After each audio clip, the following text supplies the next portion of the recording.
అందరికీ నమస్కారం. కూటమి ప్రభుత్వంలో నేతన్నలకు ఏదైతే గతంలో అన్న నందమూరి తారక రామారావు గారు నేతన్నలకు పెద్దపీట వేశారో అదేవిధంగా 14, 19లో కూడా నేతన్నలకు స్వర్ణయుగం జరిగిందన్న విషయం తెలియజేస్తూ అదేవిధంగా మరి ఈరోజు కూడా మన నేతన్నలు పడుతున్న కష్టాలు తెలిసిన వ్యక్తి మాన్యశ్రీ ముఖ్యమంత్రి చంద్రబాబు నాయుడు గారు అని తెలియజేస్తూ మరి గత ఇంటర్నేషనల్ హ్యాండ్లూమ్స్ డే రోజున మరి నేతన్న సేవా పథకం అమలు పరుస్తామని చెప్పాం. మరి ఈరోజు క్యాబినెట్లో కూడా ఆమోదం పొందడమైందన్న విషయం కూడా తెలియజేస్తూ మరి నేతన్నకు 25,000 చొప్పున నేతన్న సేవా పథకంలో 25,000 చొప్పున సుమారుగా 53,000 మందికి అందజేయబోతున్నామన్న విషయం కూడా తెలియజేస్తూ దాంతోపాటు మరి ఫ్రీ పవర్ మనం ఉచిత విద్యుత్ అని కూడా ఆ రోజు తెలియజేసాం. అందులో కూడా మరి సుమారుగా 53,000 మందికి అందజేస్తున్నాం. మరి ఫ్రీ పవర్ వల్ల కూడా సుమారుగా మరి హ్యాండ్లూమ్స్కి 200 యూనిట్లు, పవర్లూమ్కి 500 యూనిట్లు కూడా అందజేస్తున్నాం. మరి అంతేకాకుండా నేతన్నలకు 50 సంవత్సరాలకే 4,000 పెన్షన్ కూడా అందజేస్తున్నాం. సుమారుగా 85,000 మంది దాకా మరి నేతన్న పెన్షన్ కూడా నేతన్నలకు 4,000 పెన్షన్ కూడా అందజేస్తున్నాం. గతంలో నేతన్నలు పడుతున్న కష్టాలు గుర్తించి వారిని దృష్టిలో పెట్టుకొని ముఖ్యమంత్రి చంద్రబాబు నాయుడు గారు 50 సంవత్సరాల పెన్షన్ మొదలుపెట్టిందే మాన్యశ్రీ ముఖ్యమంత్రి చంద్రబాబు నాయుడు గారు అన్న విషయం తెలియజేస్తూ మరి ఈరోజు నిజంగా చాలా ఆనందంగా ఉంది. మరి ఆర్థిక పరిస్థితులు మన స్టేట్ ఆర్థిక పరిస్థితులు అందరికీ తెలుసు. మరి ఈరోజు ఆర్థిక పరిస్థితులు బాగులేకపోయినా మరి నేతన్నలను అండగా ఉండాలి, నేతన్నలకు ఎప్పటికప్పుడు ప్రోత్సాహంగా ఉండాలనే ఉద్దేశంతో మరి ముఖ్యమంత్రి గారు ఈ నిర్ణయం తీసుకోవడం జరిగింది. మరి నేతన్నల తరఫున మరి ముఖ్యమంత్రి చంద్రబాబు నాయుడు గారి, డిప్యూటీ సీఎం పవన్ కళ్యాణ్ గారికి కూడా ప్రత్యేకమైన ధన్యవాదాలు కూడా తెలియజేస్తున్నాం. మరి ఈ అతి తక్కువ కాలంలో మరి ఒక పక్క టెక్స్టైల్స్ పాలసీ తీసుకురావడం, మరి ఒక పక్క టెక్స్టైల్స్లో ఇన్వెస్ట్మెంట్స్ రావడం కూడా జరిగింది. దాంతోపాటు ఎంపవర్మెంట్ కూడా మనం కలజేస్తున్నాం. మరి ఈరోజు నేతన్నలకు అంటే గతంలో అయితే మేనిఫెస్టోలో కూడా నేతన్న సేవా పథకం లేదు, కానీ నేతన్నలు పడుతున్న కష్టాలు తెలుసుకొని ముఖ్యమంత్రి గారి దృష్టికి తీసుకెళ్ళగానే మరి ముఖ్యమంత్రి గారు మరి ఈరోజు ఆమోదం తెలపడం కూడా జరిగిందన్న విషయం తెలియజేస్తూ అదేవిధంగా నేతన్నలకు ఎక్కడికక్కడ మరి ఆప్కో ద్వారా కూడా మనం కొనుగోలు చేస్తున్నాం, వాళ్ళ పేమెంట్స్ కూడా చేస్తున్నాం. అదేవిధంగా 365 రోజులు 10 దినాలు కల్పించాలని వారికి వేతనాలు కూడా మరి పెంచాం. దానితో పాటు మరి ఈరోజు ఎక్కడికక్కడ ఎగ్జిబిషన్స్ కూడా ఏర్పాటు చేస్తున్నాం.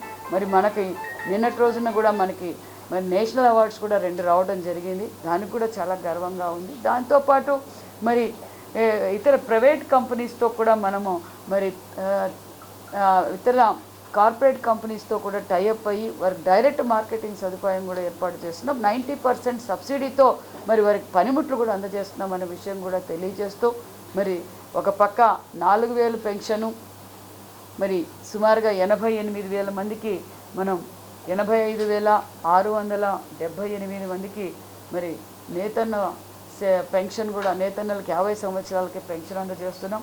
మరి ఉచిత విద్యుత్తు మరి 51,982 మందికి అందజేస్తున్నాం. మరి దాంతోపాటు ఈరోజు మళ్ళీ నేతన్న సేవా పథకం కూడా 51,952 మందికి అందజేస్తున్నామన్న విషయం కూడా తెలియజేస్తున్నాం. Thank you. మొత్తం మనకు ఫైనాన్స్ సెక్షన్ 250 కోట్లు అండి, 250 కోట్లు 250 కోట్లతో చేస్తున్నాం.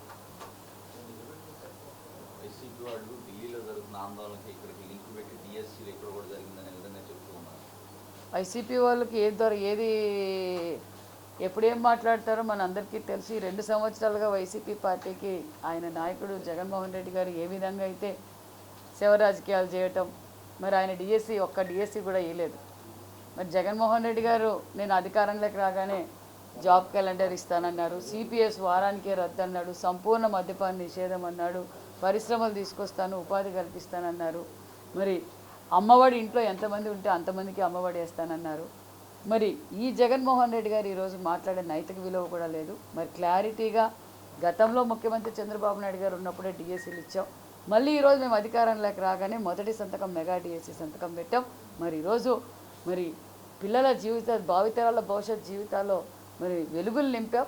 ఈరోజు నాణ్యతమైన ఎడ్యుకేషన్ మేము అందజేస్తున్నాం. మరి జగన్మోహన్ రెడ్డి గారు ఏది నిరూపించరు. నేను అనేది చెప్పేది ఏమంటే తప్పు జరిగింది అంటున్నారు, దాన్ని నిరూపించడానికి జగన్మోహన్ రెడ్డి గారికి చేత కావడం లేదు. ఏదో ఒకటి కూటమి ప్రభుత్వంపై భ్రష్టు పెట్టించాలి, ఏదో విధంగా మరి పబ్లిక్లోకి వెళ్ళాలి, డిస్కషన్ చేయాలి, డైవర్షన్ చేయాలనే తప్ప జగన్మోహన్ రెడ్డి గారు ఏది నిరూపించలేదు.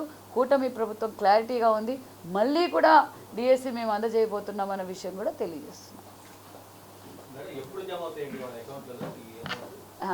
ఇంటర్నేషనల్ హ్యాండ్లూమ్స్ డే 7th అండి, 7th రోజున అందజేస్తాం. మీటింగ్ పెడతామండి, పెడతాం. లేదండి, ఎక్కడ ప్లేస్ అనేది డిసైడ్ కాలేదు. లాస్ట్ టైం మంగళగిరిలో పెట్టాం, అంతకుముందు చిరాలలో పెట్టాం. ఈసారి ఎక్కడ అనేది కొంచెం డిపార్ట్మెంట్తో డిస్కస్ చేసి ఒక చోట ఏర్పాటు చేస్తాం. ప్రగడ కోటయ్య గారి జయంతి కూడా చేయబోతున్నాం. ఎప్పుడూ మరి నేతలందరూ కోరిక మేరకు మరి 26వ తారీఖున ప్రగడ కోటయ్య గారి జయంతి కూడా మరి చిరాలలో ఘనంగా జరగబోతున్నాం. అంటే చేనేతలను గౌరవించటం, చేనేతల కోరికల మేరకు మరి చేనేతల కోసం ఎంతో పోరాటం చేసిన వ్యక్తి, మరి ఆయన జ్ఞాపకార్థం రాష్ట్ర పండుగ కూడా జరగబోతుంది.